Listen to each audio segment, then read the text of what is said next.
নমস্কাৰ আপোনালোক সকলোকে মই মোৰ ইউটিউব চেনেল নলিনীকান্ত ডেকালৈ স্বাগতম জনাইছো। ছাৰবিদসকল, আমাৰ কৰ্মচাৰীসকলৰ বাবে প্ৰতি 10 বছৰৰ মূৰে মূৰে দৰমহাৰ যিটো স্কেল, এই স্কেলটো সলনি কৰি দিয়া হয়। স্কেলটো সলনি কৰাৰ লগে লগে আপোনালোকৰ কি কি সলনি হ'ব? আপোনালোকৰ যিটো বেসিক পে সলনি হ'ব আৰু আপোনালোকৰ যিটো এই গ্ৰেড পেটো সলনি হ'ব। বৰ্তমান যিটো ষ্ট্ৰাকচাৰত আপুনি দৰমহা পাই আছে সেই ষ্ট্ৰাকচাৰটো সলনি হয়, এই ষ্ট্ৰাকচাৰটো উন্নীতকৰণ কৰা হ'ব। এইটোৱে হৈছে পে কমিশন। এতিয়ালৈকে পে কমিশন 7 বাৰ হৈ গৈছে আৰু এয়া 8ম বাৰৰ কাৰণে পে কমিশন মানে হ'বৰ কাৰণে গৈ আছে।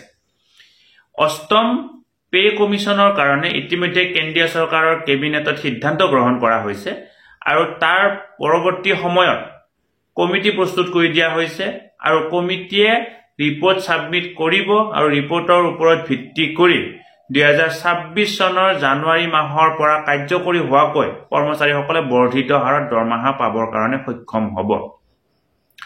যেহেতু আমাৰ এই মূল্য বৃদ্ধিৰ লগত সংগতি ৰাখি ডিয়াৰনেছ এলাৱেন্স বা মৰগীয়া বানুচ বৃদ্ধি কৰা হয়, তাৰ সমসাময়িকভাৱে যাতে সামগ্ৰিক পৰিৱেশৰ লগত খাপ খাব পাৰে তাৰ প্ৰতি লক্ষ্য ৰাখি প্ৰতি 10 বছৰৰ মূৰে মূৰে কৰ্মচাৰীসকলৰ এই চেলাৰী ষ্ট্ৰাকচাৰটো সলনি কৰি দিয়া হয়।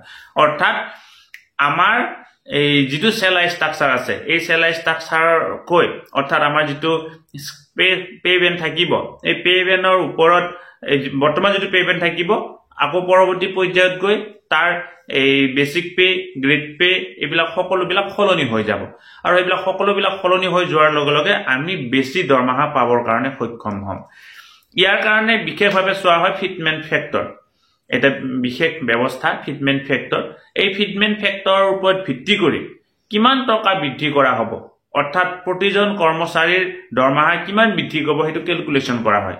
ইতিমধ্যে যেহেতু কেন্দ্ৰীয় চৰকাৰৰ কেবিনেটে সিদ্ধান্ত গ্ৰহণ কৰিছে, ৰাজ্যিক চৰকাৰৰ তৰফৰ পৰাও ইয়াক লৈ ইতিমধ্যে সিদ্ধান্ত গ্ৰহণ কৰা হৈছে যে কি কেন্দ্ৰীয় চৰকাৰে যি হাৰতে কৰ্মচাৰীসকলৰ দৰমহা বৃদ্ধি কৰিব, ৰাজ্য চৰকাৰেও তাক লৈ আলোচনা কৰি তেনেকুৱা ধৰণে দৰমহা বৃদ্ধিৰ কাৰণে ব্যৱস্থা গ্ৰহণ কৰিব।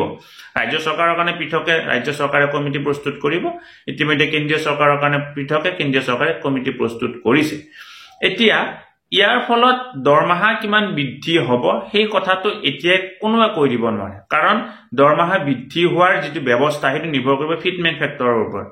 যদি ফিটমেন্ট ফেক্টৰ 1 হয় তেতিয়াহ'লে দৰমহা কম বাঢ়িব, যদি ফিটমেন্ট ফেক্টৰ 2 হয় দৰমহা বেছি বাঢ়িব। গতিকে ফিটমেন্ট ফেক্টৰ কিমান হ'ব সেইটো সিদ্ধান্ত হোৱাৰ পিছতহে আমাৰ দৰমহা কিমান বৃদ্ধি হ'ব সেইটো প্ৰকৃতভাৱে ক'ব পৰা যাব। তথাপিও সকলোৱে এটা আনুমানিক ক্যালকুলেশন কৰিছে, নিশ্চয় আপোনালোকেও কৰিছে। পৰৱৰ্তী পৰ্যায়ত ভিডিঅ'ত ইয়াক লৈ আমি এই বিশেষ কথা জনাবৰ কাৰণে চেষ্টা কৰিম। কিন্তু কৰ্মচাৰীসকলৰ ভাল খবৰটো হৈছে যে কি ইতিমধ্যে আমাৰ 8ম দৰমহা আয়োগ এই পে কমিশনৰ বাবে এই সিদ্ধান্ত হৈ গ'ল আৰু কৰ্মচাৰীসকলৰ দৰমহা বৃদ্ধি হোৱাৰ যিটো প্ৰক্ৰিয়াটো আৰম্ভ হৈ গ'ল।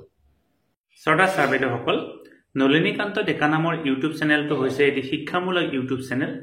এই চেনেলটোৰ জৰিয়তে আমি শিক্ষক, ছাত্ৰ-ছাত্ৰী, অভিভাৱক আৰু বিদ্যালয়ৰ কাৰণে উপযোগী কিছু ভিডিঅ' প্ৰস্তুত কৰিবৰ কাৰণে চেষ্টা কৰোঁ। আপুনি যদি আজি প্ৰথমবাৰৰ কাৰণে এই চেনেলটো চাইছে, অনুগ্ৰহ কৰি চেনেলটো ছাবস্ক্ৰাইব কৰিব আৰু অল নটিফিকেশ্যন প্ৰেছ কৰি থ'ব।